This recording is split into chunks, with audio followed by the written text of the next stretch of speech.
বাবা কান্দে না। আমার হরিদাস দাদার বউ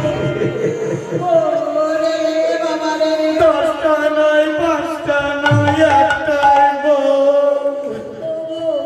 ও বউ এখন কি হবে? ঋষি বলছে ও মা শোন, পরে মা ভাঙা দেবে করলে পূজা সকলে বিপদ যাবে।